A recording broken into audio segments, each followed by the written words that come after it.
One Story, 84. 1 Corintios, por la gracia de Dios soy lo que soy. 1 Corintios 1, 16. Como hijos de Dios, como su pueblo llamado, ahora vivimos en este mundo, pero no pertenecemos a él. Vivimos con la esperanza del reino de Dios. Y con este llamado, hemos experimentado un cambio de identidad. Ya no somos esclavos del pecado, ya no estamos bajo el dominio del príncipe de este mundo. Ahora somos el pueblo de Dios, hijos de Dios. Sin embargo, en esta jornada experimentamos altibajos. Después de recibir el bautismo del Espíritu Santo, si permanecemos llenos del Espíritu, somos guiados a vivir como peregrinos que caminan hacia su verdadero hogar.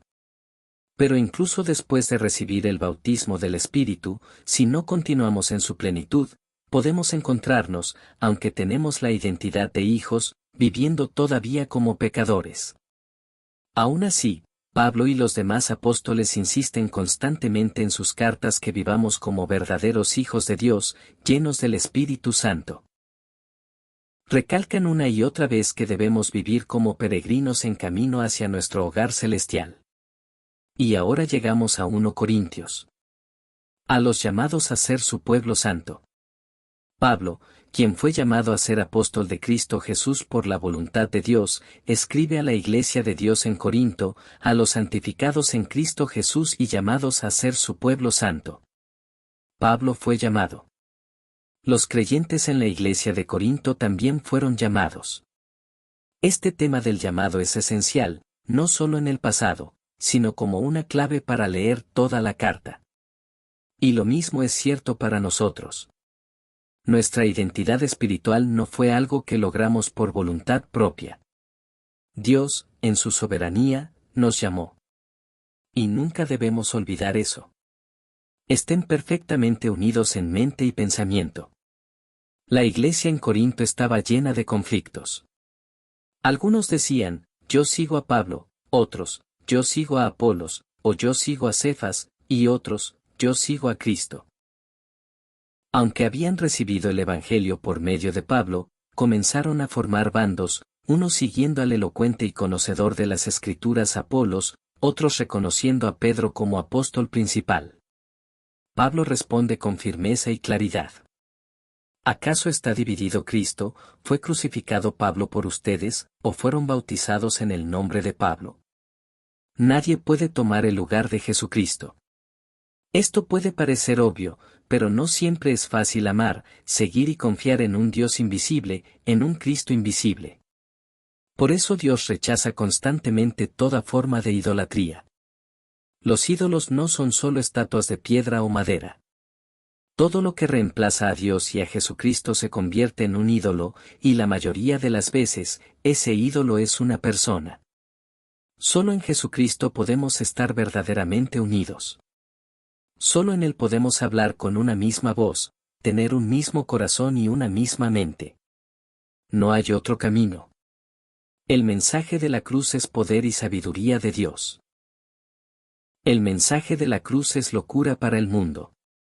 Como el mundo no puede conocer a Dios por su propia sabiduría, los judíos piden señales y los griegos buscan sabiduría. La sabiduría de Dios les parece absurda. Pero el mensaje de la cruz está escondido del mundo y es revelado solo a los que han sido llamados y están siendo salvos. Para ellos, es poder de Dios y sabiduría de Dios. Dios destruirá la sabiduría de los sabios y frustrará la inteligencia de los inteligentes. Eligió lo insensato del mundo para avergonzar a los sabios, lo débil para avergonzar a lo fuerte, lo vil y lo despreciado, y lo que no es, para anular lo que es. Para que nadie se jacte delante de él. La jactancia solo pertenece al Señor. Por eso Pablo dice: me propuse no saber nada entre ustedes excepto a Jesucristo y a este crucificado.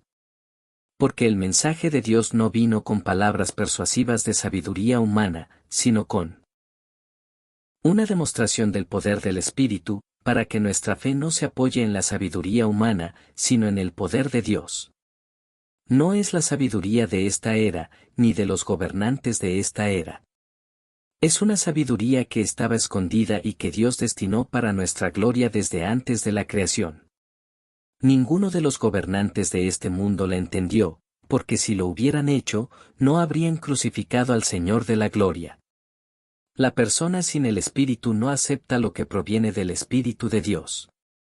Aunque vivimos en este mundo, los que hemos sido llamados por Dios, los cristianos, recibimos y creemos en Jesucristo, quien es la sabiduría de Dios.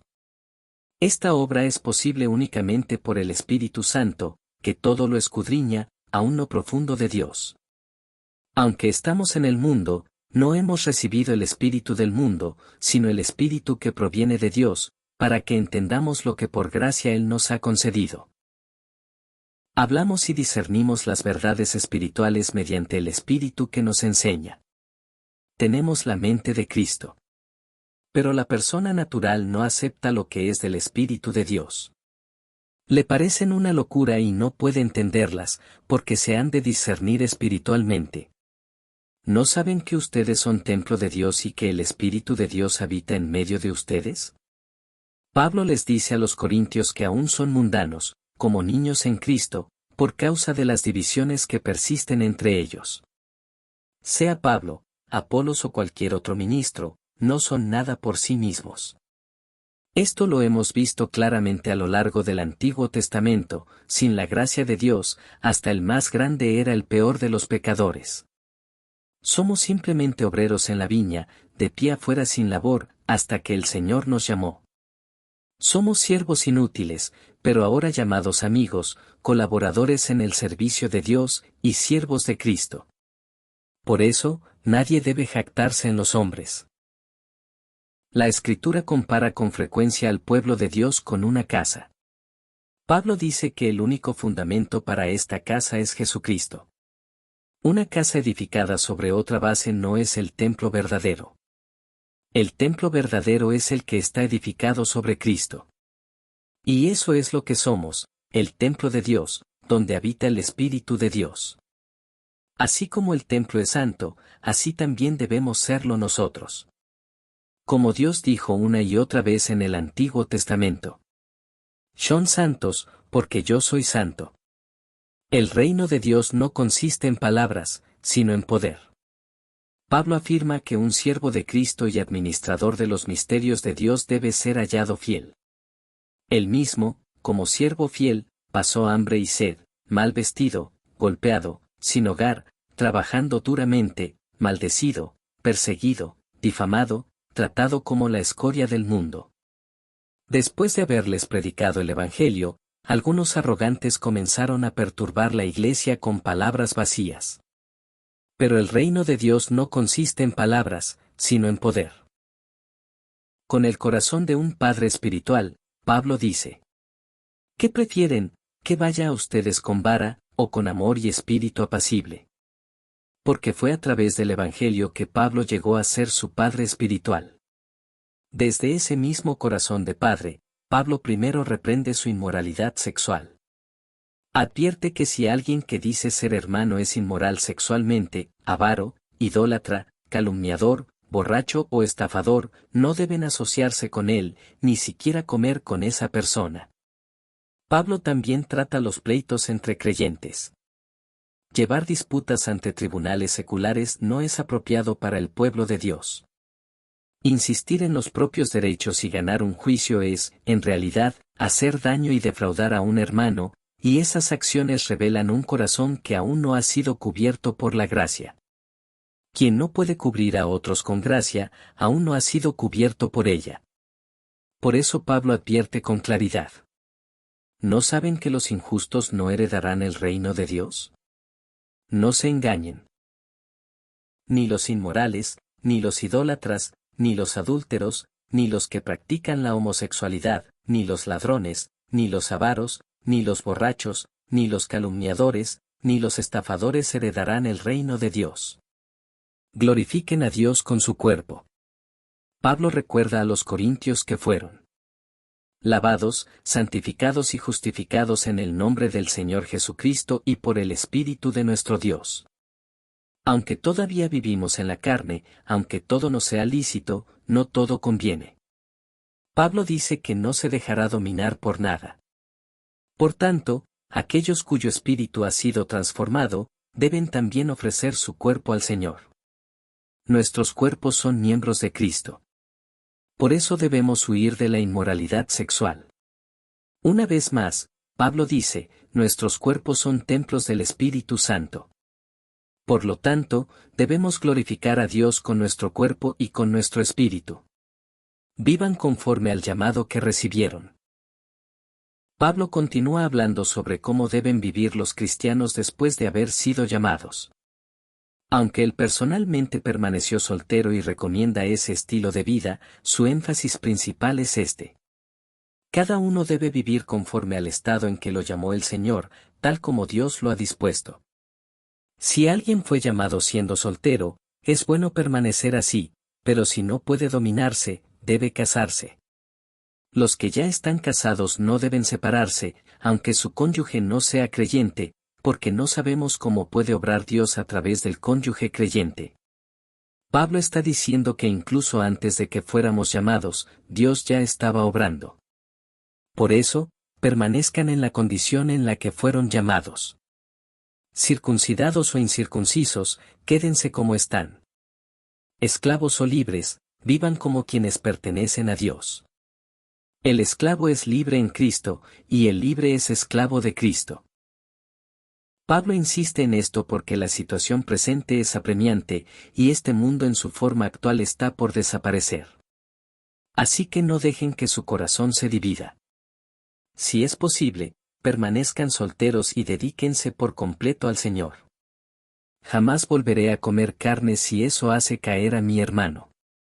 Sobre los alimentos ofrecidos a ídolos, Pablo escribe: la comida no nos acerca a Dios, no somos mejores por comer, ni peores por no comer. Los ídolos son solo ideas humanas, no son reales. Por tanto, la comida ofrecida a ellos no tiene poder. Pero no todos los creyentes comprenden esto de la misma manera. Por eso Pablo dice: si lo que como lleva a mi hermano a pecar, jamás volveré a comer carne, para no hacerlo caer. Todo debe hacerse con amor. El conocimiento envanece, pero el amor edifica. Más importante que juzgar con conocimiento, es edificar con amor. No sea que, después de predicar a otros, yo mismo quede descalificado. Pablo recuerda a los corintios su apostolado y habla de los derechos que tiene como apóstol. Pero dice que no hizo uso de esos derechos. Para él, predicar el Evangelio no es una opción personal, es algo que debe hacer. Es un llamado que no puede evitar. Aunque es libre, se hizo siervo de todos por causa del Evangelio. Todo lo hizo por el Evangelio, para ser partícipe de sus bendiciones. Como un corredor, disciplina su cuerpo, entrena con propósito, buscando una corona incorruptible. Y dice esto porque, incluso después de predicar a otros, si pierde dirección y dominio propio, podría quedar descalificado. Pablo temía esto. Estas cosas sucedieron como ejemplo para nosotros. Pablo dice que todos los israelitas estuvieron bajo la nube, todos pasaron el mar, fueron bautizados en Moisés. Todos comieron del mismo alimento espiritual y bebieron de la roca espiritual, que era Cristo. Pero la mayoría se rebeló y pereció en el desierto. Estos hechos fueron registrados como ejemplo para nosotros.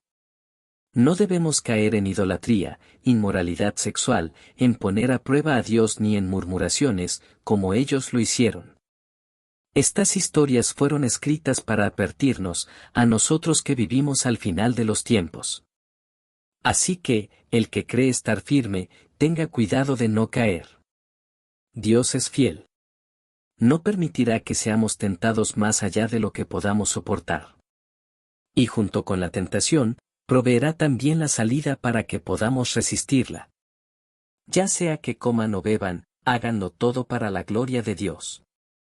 Pablo retoma uno de los grandes temas en Corinto, la idolatría y la comida sacrificada a ídolos.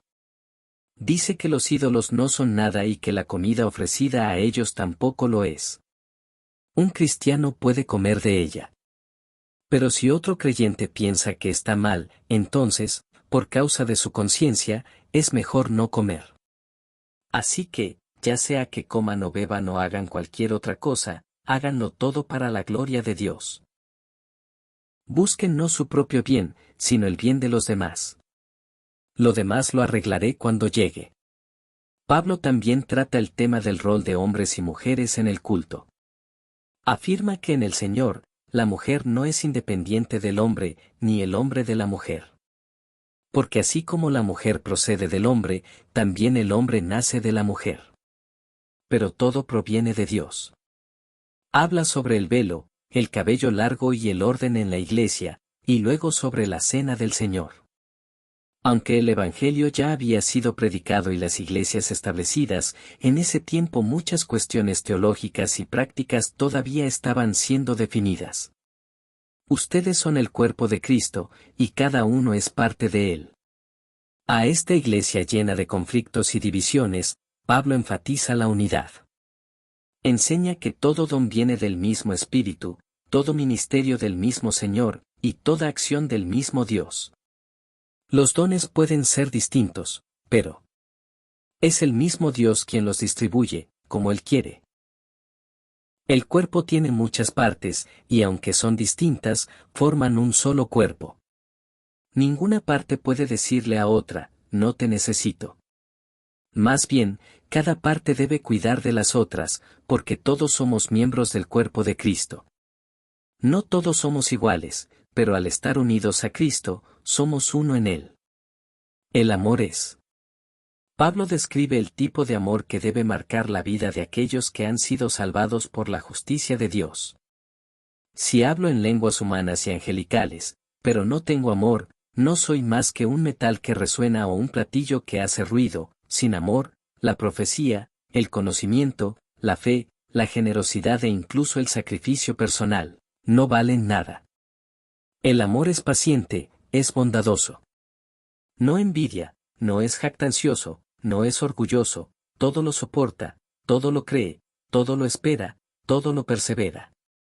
El amor jamás se extingue, las profecías cesarán, las lenguas desaparecerán, el conocimiento se desvanecerá.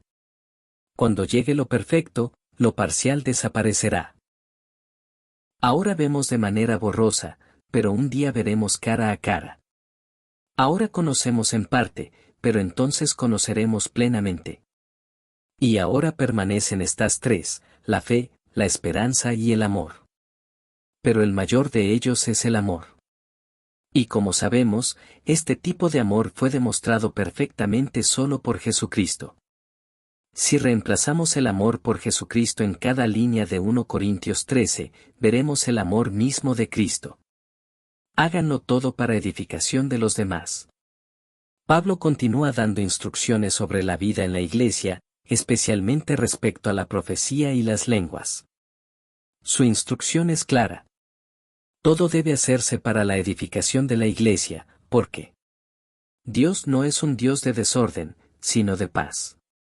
Anima a profetizar, pero no prohíbe hablar en lenguas.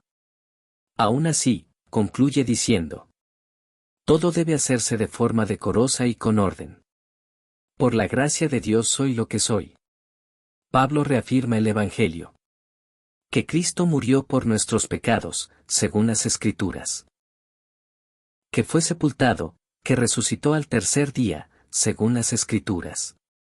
Pablo dice que es el más insignificante de los apóstoles, indigno de ser llamado apóstol, pero por la gracia de Dios soy lo que soy. Y aún su arduo trabajo no fue suyo, sino la gracia de Dios obrando en él. ¿Dónde está, oh muerte, tu victoria? ¿Dónde está, oh muerte, tu aguijón? Pablo proclama con valentía la resurrección de Cristo y la certeza absoluta de la resurrección de los creyentes. Aunque muere cada día, permanece firme por la esperanza de la resurrección. A la final trompeta, los muertos resucitarán incorruptibles, y todos seremos transformados. ¿Dónde está, oh muerte, tu victoria? ¿Dónde está, oh muerte, tu aguijón? El aguijón de la muerte es el pecado, y el poder del pecado es la ley. Pero gracias sean dadas a Dios, que nos da la victoria por medio de nuestro Señor Jesucristo.